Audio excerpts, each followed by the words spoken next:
말씀입니다. 이사야서이고요. 34장 1절부터 17절. 1절 열국이여 너는 나와 들을지어다. 민족들이여 귀를 기울일지어다. 땅과 땅에 충만한 것 세계와 세계에서 나는 모든 것이여 들을지어다.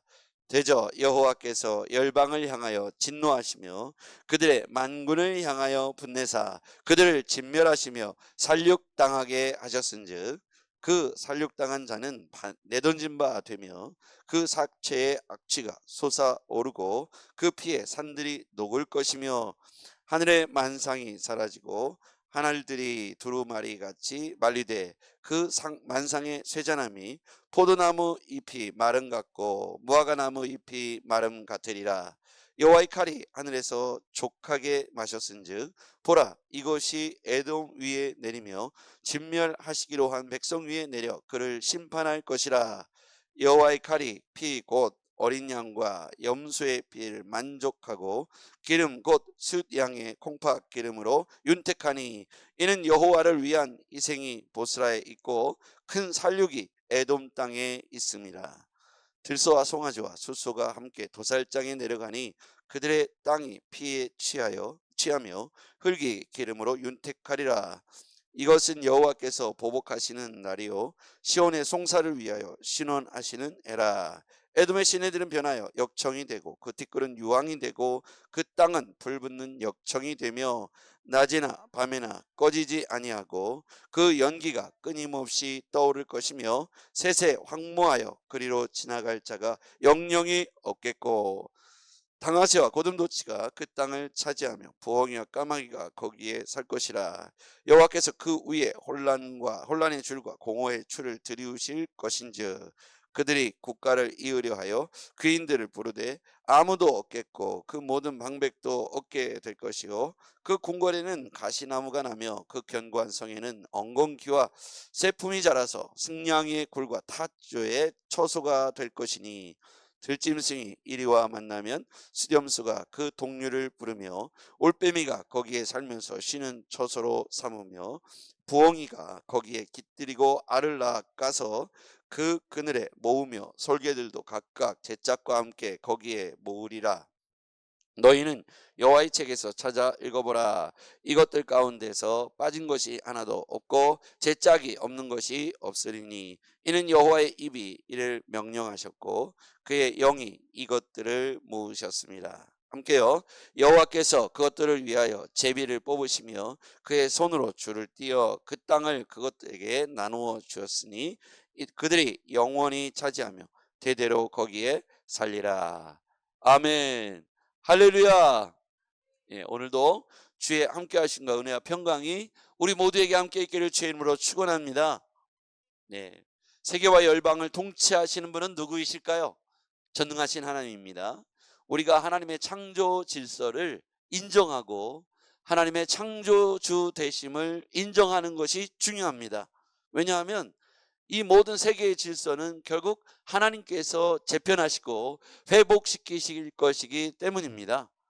이 모든 것들이 어그러지고 깨지고 이 창조 질서에서 무너지고 파괴되는 순간 세계는 심판의 대상이 될 수밖에 없는 것이죠. 성경을 보겠습니다. 1절 열국이여 너는 나와 들을지어다. 민족들이여 귀를 기울일지어다. 땅과 땅에 충만한 것 세계와 세계에서 나는 모든 것이요 들을지어다. 여기 보면 땅과 세계가 나오죠. 땅과 세계. 한번 동그라미 쳐보시죠. 땅과 땅에 충만한 것 세계와 세계에서 나는 모든 것들이요 들을지어다. 대저 여호와께서 열방을도 동그라미 쳐보시고. 자, 땅과 세계 열방의 주인은 누구이십니까? 하나님이시죠. 세계와 열방, 땅에 충만하고 세계에 나는 모든 것이 다 하나님의 것이고 하나님의 통치 아래 지으셨습니다. 있다 이것입니다. 왜 그렇습니까? 하나님이 창조하셨기 때문입니다. 그래서 이 모든 것들은 다시 하나님의 창조의 질서 아래로 순종하고 굴복하게 될 것입니다. 창조 질서가 무너진 것들이 뭐가 있을까요? 세계 생태계가 창조의 질서로부터 많이 멀어졌죠. 그러니까 지금 이상 기온으로 인하여 전 세계가 몸살을 앓고 있습니다. 비가 와야 되는데 비가 안 오고, 눈이 안 오는 지역에 폭설이 쏟아지고 홍수가 나서 모든 것이 물에 잠기고 지진이 나고요. 이런 모든 것들을 볼 때 이 기후의 변화 속에는 인간이 창조의 질서 아래 순응하며 살지 않고 무엇인가 인위적으로 모든 것들을 개발하고 또 변화시키고, 또 그 하나님의 창조 질서에 있는 모든 DNA를 갑자기 유전자 변형을 시키고, 이렇게 하면서 세계와 열방을 통치하시는 하나님을 인정하지 않는 사람들이 하나님의 통제 아래 있기보다는 자신들이 세상의 만물들을 통제하려고 하는 오만과 교만이 오늘날의 세대를 자연 질서로부터, 그리고 또 하나는 인간의 마음과 인간의 그 정신, 그리고 마음 속에 자리 잡고 있는 이 인간의 어떤 중심들이, 이 영적 존재들이 많이 흐트러졌다는 거예요. 우리나라도 보면 이렇게 묻지마 산이라든지 이렇게 폭력이 난무하고 또 급발진하는 어떤 사람들의 성향이라든지, 뭔가 이렇게 우리의 보통의 평안한 질서가 아니라 깨어지고 어그러진 것 같은 그런 상황들이 우리 간에 보여질 때가 많습니다. 그 왜 그렇습니까? 이 마음의 상태들이 무너진 거죠. 영적인 존재들이 방향을 잃어버렸기 때문이라고 생각합니다. 창조주 하나님께로 마음을 두고 가정의 질서, 우리의 삶의 질서, 영혼의 질서들을 다시 한번 세워나갔으면 좋겠습니다. 기준이 분명해야 됩니다. 우리의 삶의 기준은 여호와 하나님의 살아계신 말씀이라고 믿습니다. 세상은 하나님의 말씀으로 창조되었기 때문에 우리가 다시 기준을 삼으려면 하나님의 말씀으로 돌아와야 합니다. 그래서 아이들도 하나님의 말씀으로 다시 돌아오고, 어른들도 하나님의 말씀으로 돌아와서 기준이 세상의 어떤 가르침보다 성경 말씀이 되어야 합니다. 하나님의 말씀이 기준이 되어서 모두 말씀을 묵상하고 말씀을 상고하고 말씀대로 살아보려고 애쓰고, 삶의 주인이 주권자가 주어가 하나님임을 인정할 때 우리는 온전히 다시 회복되는 날이 올 것이라고 믿습니다. 부흥의 때는 바로 이때라고 생각합니다. 여러분, 영적 부흥이 일어나려면 우리의 마음과 심령의 상태가 다시 회복되어야 하는 것이죠. 세속에 찌들어 있고 삶의 죄악에 찌들어 있고 물질 만능주의에 찌들어 있는 우리 인간의 모습들을 한번 돌이켜 봐야 합니다.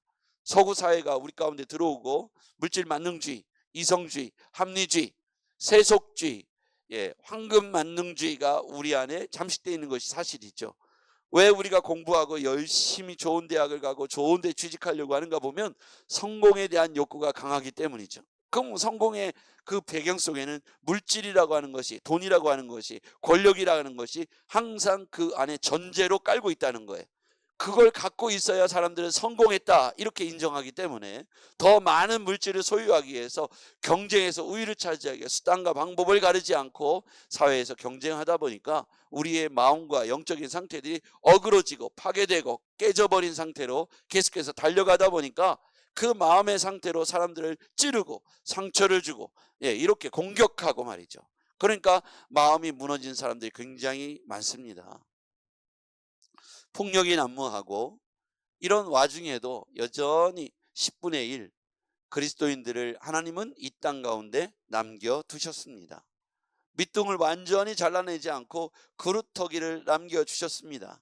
거기에서 다시 부흥의 싹이 올라오고 잎사귀가 나고 열매가 맺혀지고 씨가 날려서 다시 부흥의 때를 저는 하나님이 반드시 허락하실 것이라고 믿습니다.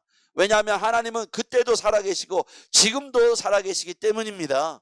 그래서 남아있는 그리스도인들이 여전히 기도하면서 여전히 이 10%가 나머지 90%를 변화시키기 위하여, 그리고 하나님 나라로 돌아오게 하기 위하여, 다시 부흥의 때를 얻기 위하여 1907년 평양태 부흥운동이 다시 이 땅 가운데 재현되기를 위하여, 더 올라가면 신약시대의 마가의 다락방이 다시 우리 교회와 그리고 이 땅 가운데 많은 교회들 가운데 다시 일어날 수 있도록 우리는 하나님, 살아계신 하나님을 다시 우리의 삶 가운데로 초청하며 우리가 그에게로 굴복하는 거룩의 훈련을 지금도 성도들이 모여서 해야 될 때라고 믿습니다. 거룩한 무리들이 모여서 해야 할 일들은 음란과 태폐와 세속의 언어, 세속의 성공을 자랑하는 모임이 되어서는 안 되고, 그 자리에 모여서 여호와를 찬양하고 높이며 존귀하신 하나님께로 서로 굴복하고 종노릇하기를 서로 애쓰는 영적 공동체가 우리 교회가 되어야 하겠습니다. 세상이 부조리하고 부패한 것들을 흉내내고 그것들을 탐하는 교회가 되지 아니하고, 온전히 살아계신 하나님의 역사가 우리 교회 안에 나타나는 것들을 서로 자랑하고 격려하면서 위로하면서, 또 다른 로마의 핍박이 이 시대 세상의 어떤 달콤한 유혹으로 우리 가운데 창과 칼이 아니라 달콤한 유혹으로 우리 자녀들과 우리 자신들을 유혹하고 흔들고 있지 않습니까? 세상의 화려한 것들이 우리에게 흔들고 있지 않습니까? 우리는 흔들려서는 안 되겠죠. 우리 말씀에 굳게 서서 영원하신 하나님께 우리의 마음의 중심을 두고 나아가야 하겠습니다. 성경은 에돔 위에 진멸하시는 하나님의 경고하심이 있습니다. 심판에 대한 것인데요, 5절 보시겠습니다. 5절 같이 읽어보죠. 시작. 여호와의 칼이 하늘에서 족하게 마셨은즉 보라, 이것이 에돔 위에 내리며 진멸하기로 한 백성 위에 내려 그들을 심판할 것이라. 아멘. 여호와의 칼, 이건 뭘 말할까요? 심판의 도구죠. 심판. 그 다음에 이것이 에돔 위에 내리며 진멸하시기로 한 백성 위에 내려 그를 심판할 것이라. 에돔 위에 내려 진멸하기로 한 백성 위에 내려 그를 심판할 것이라. 에돔은 어떤 존재입니까? 하나님을 대적하고 하나님을 인정하지 않으며 하나님을 무시하고 하나님을 경외하지 않은 대표 단수 에돔입니다. 그래서 하나님이 이것에 대해서 심판하시겠다. 자, 8절 보시겠습니다. 이것은 여호와께서 보복하시는 날이요 시온의 송사를 위하여 신원하시는 해라. 보복, 심판, 보복, 무엇을 의미합니까?